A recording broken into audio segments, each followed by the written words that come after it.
Good morning students, today we start exercise 8.2 और इसका question number 1 है। A man got a 10% increase in his salary. एक आदमी की सैलरी में 10% का इंक्रीमेंट होता है। If his new salary is ₹154,000, यानी उसकी एक न्यू सैलरी दी हुई है, हमें कितनी दी हुई है? 1,54,000 रुपये। फाइंड हिज ओरिजिनल सैलरी, तो हमें जो है उसकी ओरिजिनल सैलरी फाइंड आउट करनी है। ठीक है, तो हम मान लेते हैं जो उसकी ओरिजिनल सैलरी है ना, वो कितनी है? वो X रुपीज़ है।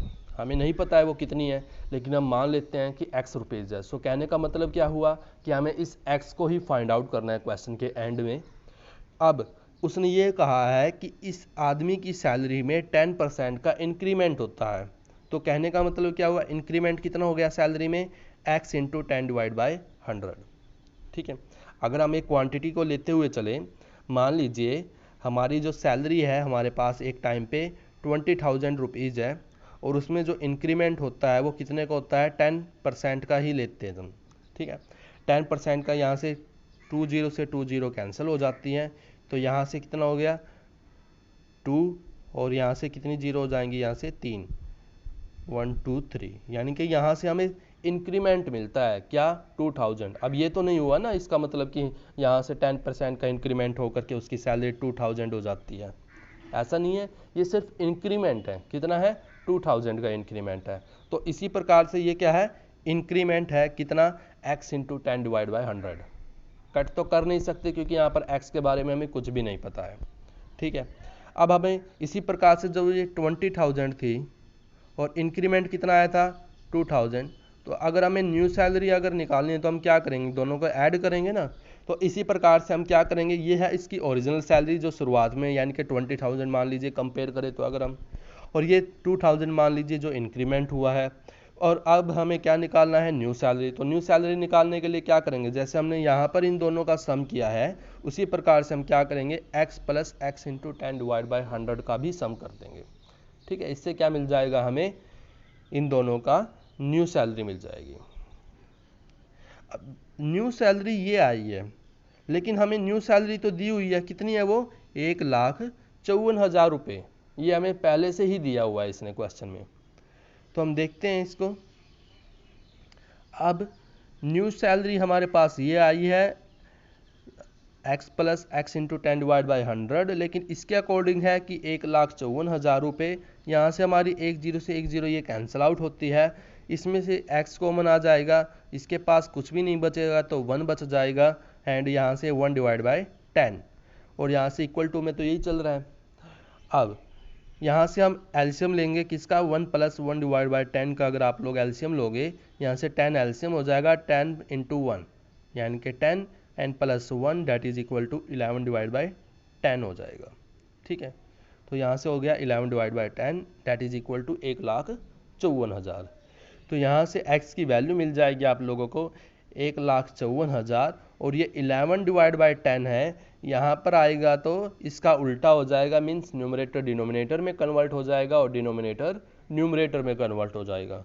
तो यहाँ से 11/10 से हमें क्या मिल जाएगा? 10/11 मिल जाएगा। इसे आप लोग कैंसिल आउट करोगे यहाँ से, तो आप लोगों को 14,000 मिल रहा है, और यहाँ से कितना मिल जाता है आप लोगों को? 1,40,000। तो यानी ओरिजिनल सैलरी कितनी है यहाँ से? 1,40,000 रुपये। यहाँ पर इस टाइम पे इसकी प्रेजेंट ओरिजिनल सैलरी है ये। ठीक है, ये था हमारा क्वेश्चन नंबर 1। नेक्स्ट है question number 2। On Sunday 845 people went to the zoo. Sunday के दिन कितने पीपल जू में आते हैं? 845। On Monday only 169 people went, और मंडे के दिन सिर्फ 169 पीपल जू में जाते हैं। What is the percentage decrease in the people visiting the zoo on Monday? Decrease तो हुआ ही है, पहले 845 आ रहे थे, उसके बाद 169 ही आए, तो हम क्या कहेंगे? डिक्रीज हुआ है। तो हम ये जो डिक्रीज हुआ है ना, इसको हमने परसेंटेज में फाइंड आउट करना है। सीधा क्वांटिटी में नहीं बताना है, इसमें बताना है हमें इसको परसेंटेज में बताना है। तो संडे के दिन कितने आए 845, मंडे के दिन 169, तो कितने डिक्रीज हुआ 676 से। अब इसी को हमने किसे बताना है 676 को ही हमें जो है परसेंटेज में ही बताना है। ठीक है, परसेंटेज को फाइंड आउट करने के लिए हम लोग क्या करेंगे, अब डिक्रीज निकालना है। तो डिक्रीज कितना हुआ है 676, और इसके बाद किससे डिक्रीज हुआ है, हम किस चीज़ से किस क्वांटिटी से कंपेयर कर रहे होते हैं, बटे में वो चीज़ आती है हमारे पास, यानी जो जिस चीज़ से हम इसको कंपेयर कर रहे होते हैं। और किससे कंपेयर कर रहे हैं, यहाँ पर हम संडे वाले दिन से इसको हम कंपेयर कर रहे हैं, तो डिवाइड में क्या आ जाएगा हमारे पास 845। और परसेंटेज के लिए आप लोगों को पता है हमेशा इंटू 100। ठीक है, परसेंटेज के लिए हमेशा हम क्या लगाते हैं, इंटू में क्या करते हैं 100 का साइन आता है।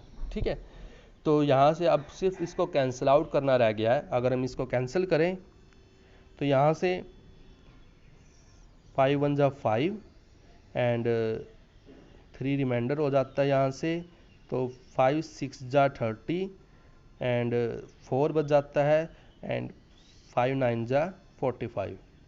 यहाँ से 5 2 जा 10 और 0, 13 से कट रहा है ये, 13 का स्क्वायर होता है आप लोगों को पता है, 13 इंटू 13 दैट इज 169। 13 5 जा 65, यहाँ से 2 रिमाइंडर बचता है, एंड 13 2 जा 26, 13 4 जा 52, यहाँ से 20 इंटू 4 दैट इज 80%। ठीक है, तो कितना परसेंट डिक्रीज हुआ यहाँ से 80%। डिक्रीज परसेंटेज यहाँ पर निकाला हुआ है 80%। ठीक है, तो आप लोगों को ध्यान में रखना है, ऊपर तो कौन सी क्वांटिटी आती है, जिस भी क्वांटिटी को हमें फाइंड आउट करना है। यहाँ पर डिक्रीज क्वांटिटी को निकालना है, तो डिक्रीज जो भी हुआ है वो हम ऊपर रख देंगे। ठीक है, और जिससे हम कंपेयर कर रहे हैं, ठीक है, उससे हम यहाँ पर नीचे लिख देते हैं, जिससे हम कंपेयर कर लेते हैं, और इनटू में 100 हमेशा आएगा परसेंटेज को निकालने के लिए। नेक्स्ट है क्वेश्चन नंबर 3। क्वेश्चन नंबर 3 पर जाने से पहले आप लोगों को एक दो चीज़ें जाननी जरूरी हैं। अब इसको हम एक एग्जाम्पल के थ्रू समझ लेते हैं। एक शॉपकीपर है हमारे पास, वो शॉपकीपर जो है मान लीजिए घड़ी को बेच रहा है, वॉच को बेच रहा है। वो जो वॉच को बेच रहा है कितने रुपीज़ में बेच रहा है 500 रुपीज़ में बेच रहा है।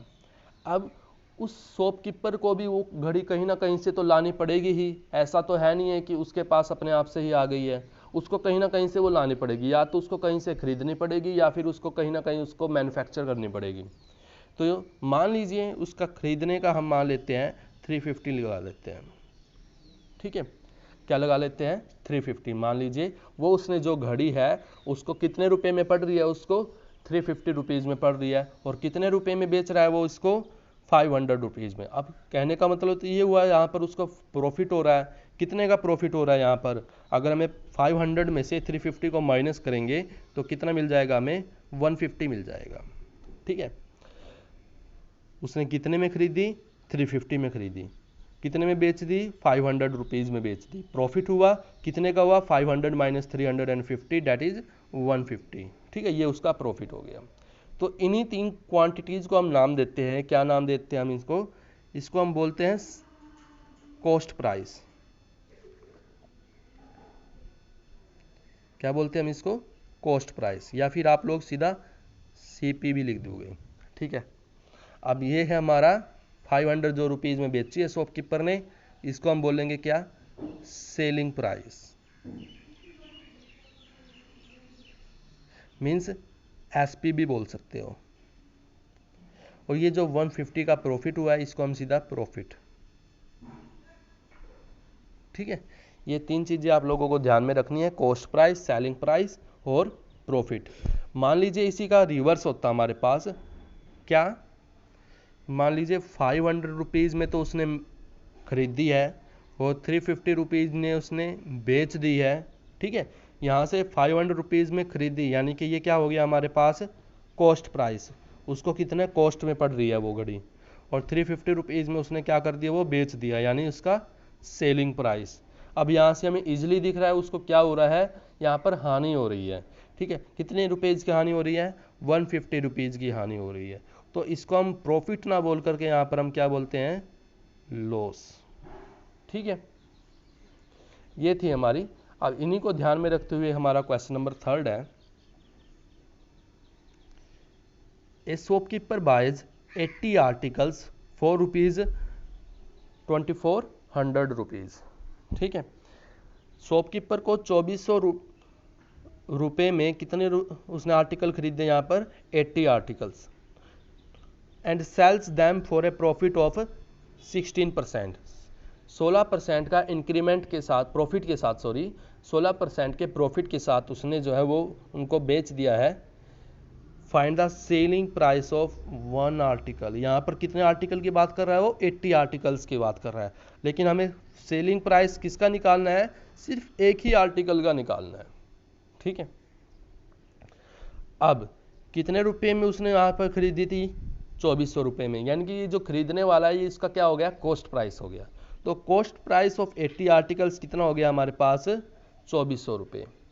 और प्रॉफिट परसेंटेज कितना दिया हुआ उसने, 16% कम।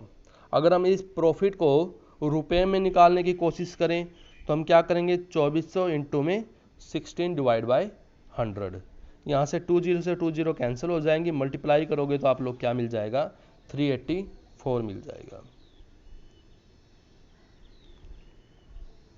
अब सेलिंग प्राइस निकाल लेते हैं हम लोग। ये तो है उसका कॉस्ट प्राइस, ये है उसका प्रॉफिट। तो सेलिंग प्राइस जो आएगा वो इससे ज़्यादा ही होगा। क्यों होगा, प्रॉफिट हो रहा है ना उसको। प्रॉफिट होने का मतलब क्या हुआ कि उसने जो है जितने रुपए में वो वस्तु खरीदी थी, कोई भी वस्तु हो सकती है, जितने भी रुपए में वो आइटम खरीदा था वो उसको जो है उसने क्या किया है, ज़्यादा रुपए में बेचा होगा, तभी जा करके उसको प्रॉफिट होगा। तो हम क्या करेंगे, 2400 को और 384 को, इन दोनों को हम ऐड कर देंगे तो हमें कितना मिल जाएगा, 2784। ये है उसका सेलिंग प्राइस। लेकिन ध्यान में रखना 80 आर्टिकल्स का है ये सेलिंग प्राइस, लेकिन हमसे पूछा कितने का गया है, सिर्फ एक आर्टिकल का। तो सिर्फ एक आर्टिकल का निकालने के लिए हम क्या कर देंगे, सिर्फ इस 2784 को हम डिवाइड कर देंगे किससे, 80 से। ठीक है, 80 से डिवाइड करेंगे तो हमें कितना मिल जाएगा, 34.8 रुपीज़। ठीक है, तो selling price of one article मिल जाता है हमें 34.8 रुपीज़। सो आज के लिए बस यहीं तक, इससे आगे हम नेक्स्ट क्लास में करेंगे।